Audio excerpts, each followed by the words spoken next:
I know you say that when we die, we all go into pure positive energy. Does someone like Saddam Hussein or Hitler have the same amount of pure positive energy as a good person? Or is it like a set of light bulbs with some dimmer and some brighter, each holding the light to the degree that they can? Oh, you're working so hard to make them not go to the place. You're right. Without exception, all of you reemerge into pure positive energy. Even the bad guys. I mean, but like they have the same amount of light after they've killed millions. They go the same place and they get welcomed. It just doesn't seem right. I'm so human, I know. Well, the thing that's interesting about this is you're going to come to really appreciate the incredible well-being, welcoming committee that is waiting for all of you in time. Think about it from your human standpoint. There was a time not so very long ago that this man that you are describing was honored and respected, while feared, but respected by many. And now there are many who scorn him. And isn't it nice that there is not some disconnected, arbitrary, physical human that's going to decide where you go? You're right. Thank you. You're right. Wouldn't you really rather it be the way that it is, that all our pure positive energy who come forth into this physical arena, who experience the contrast and come to conclusions and live out their life in alignment or not? In other words, we've never seen anyone who was connected to who they are doing the kinds of things that these that you've described have done.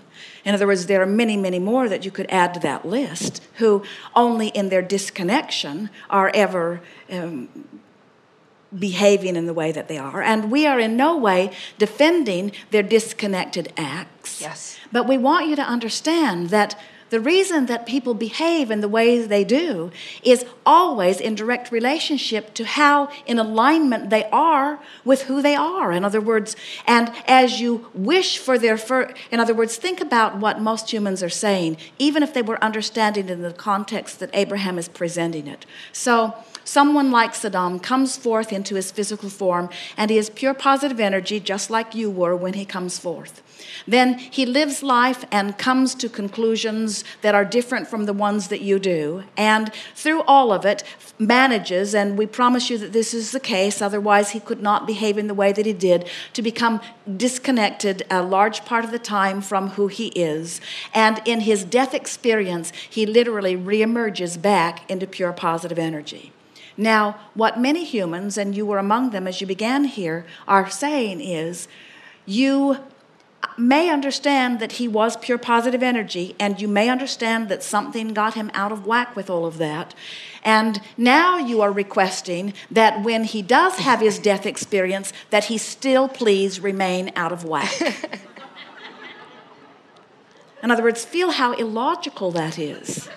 We promise you that if humans knew what the death experience is like, you would not ever give death to those rascals that you have come to abhor, because that is the ultimate releasing of the resistance. But if you were to know him, if you had the benefit, let's say that you are the teacher healer that you are, and you come forth into this physical environment, and you set forth intentions to help influential people come into alignment with who they are. And you've done such a good job of setting forth that intention that you come into an arena where you actually have the ear of some evil dictator, and you are able to present to him. Now, you've written him in your book, and so you've practiced seeing him as he really is, not as he is being right now. So you're tuned in to the non-physical essence of who he is. You're not like the rest of the world focused upon the bad deeds that he is doing, the terrible things that he's doing. You have focused, as your inner being does and as his inner being does, upon the pure positive essence of him. And now you are in the room with him, and instead of abhorring him, you are in love with him. You are in love with the potential of him, because you know every terrible thing he did made him want this even more. Every moment of being out of control made him want to be more in control of his own experience. In other words, you managed through your hard work even before you sat down with him, and through your work in your book of focusing upon the best of him, to align with the pure positive energy essence of him. It's possible that you could, in your connection, just as Jesus healed and so many others, you could be a catalyst that would bring someone into alignment, and their behavior would begin to change. And you would say, oh, well, that would be good work. And we say, then why are you not willing to let the heavens provide the same good work? Thank you. That's a very good answer. I appreciate that. I was raised Catholic, you know, you have to understand.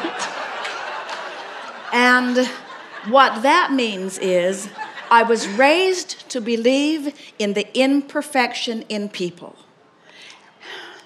And when you're raised to believe in that, whether it's Catholic or whatever the religion is, when you're raised to predominantly focus upon what could go wrong, you manage to get yourself pretty separated from who you really are, don't you? Yes, I'm very glad it's like that, what you just explained, because when I look at people that I love, that have not maybe lived the best lives, then I know that even they're going to be okay. So actually, this is a good answer, and I'm very happy about it. Thank you. We want to add a little bit to it, and because we want you not to be upset with yourself one bit about finding negative emotion toward people or circumstances. We want to explain how that comes to be and why it matters so much. You want, with every fiber of your being, to be in alignment with who you are. And when people behave in ways that allow that, you praise that behavior. But when someone like Saddam behaves in a way that when you observe his behavior, you feel so terrible, now you resent his behavior because it feels to you that he is responsible for this emptiness within you. And so whenever someone hurts you, if someone walked up and whopped you on the side of the head, you'd want to whack them back. In other words, it's sort of a knee-jerk response when someone hurts you. And so as you see that his behavior has caused you pain, it's not unusual to sort of want to, in a knee-jerk fashion, slap him back. But here's the thing we really want you to hear. Every time someone seems to be the cause that makes you feel that way, and you slap them back, you're disconnected from who you are, and that's the real slapping. Right. And so the longer you push against the behavior of other people, the more you use them as your excuse to slap yourself around. Yes.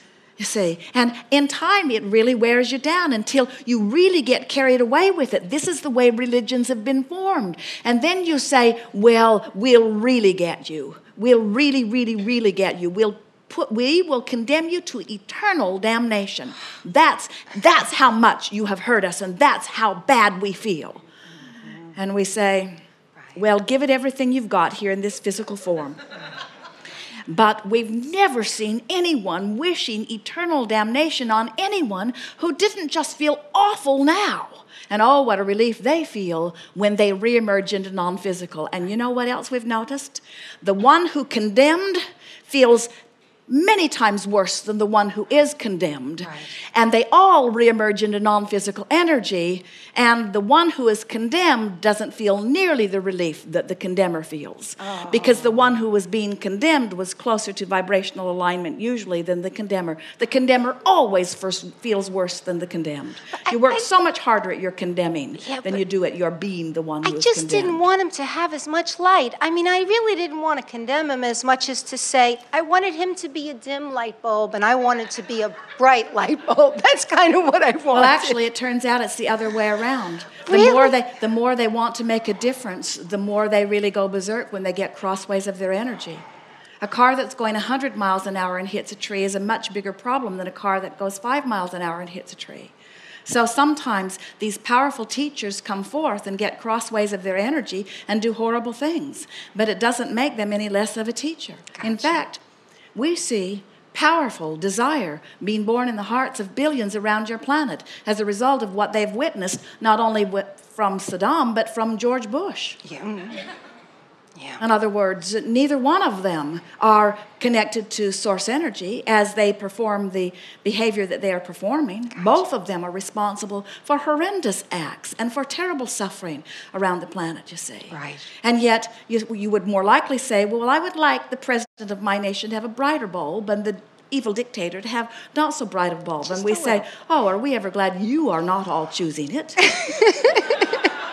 Because your biases are distorted. So often you try to make those decisions from your disconnected state. Yeah. And when you come into connection, you have love for everyone. When you come into connection, you have help for everyone, you see.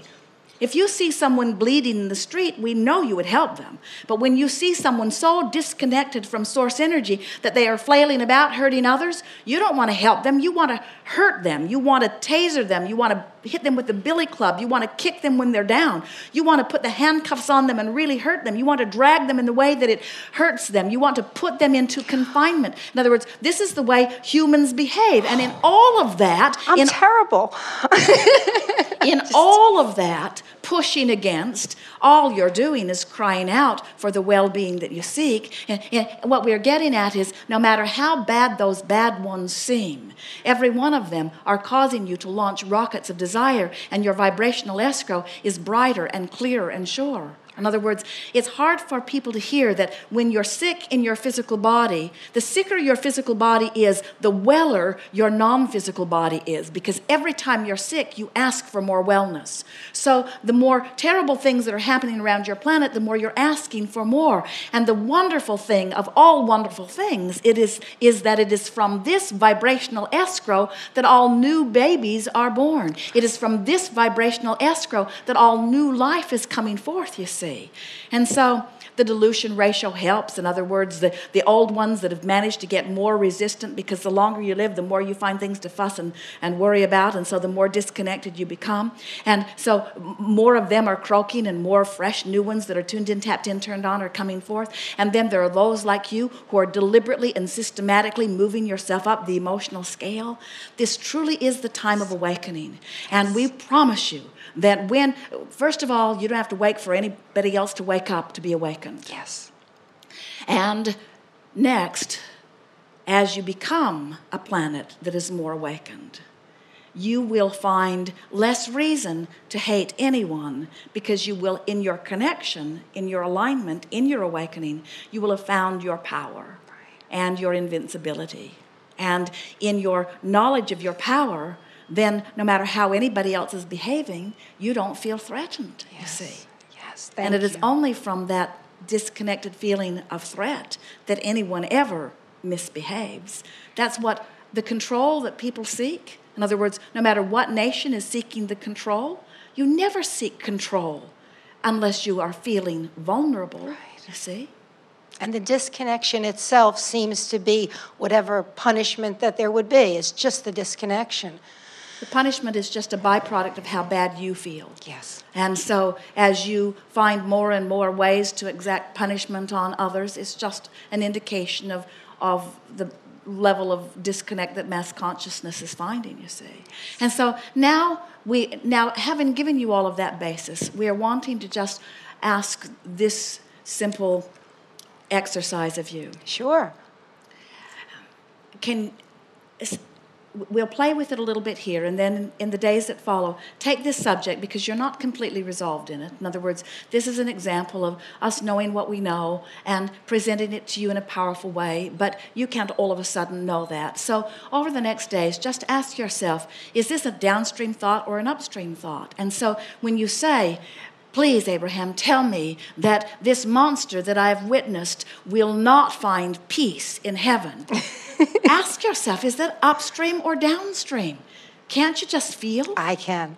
And then say, well, wouldn't it be nice if we all truly are so loved that anything that we've found in ways of disconnection we can really leave behind in the death experience?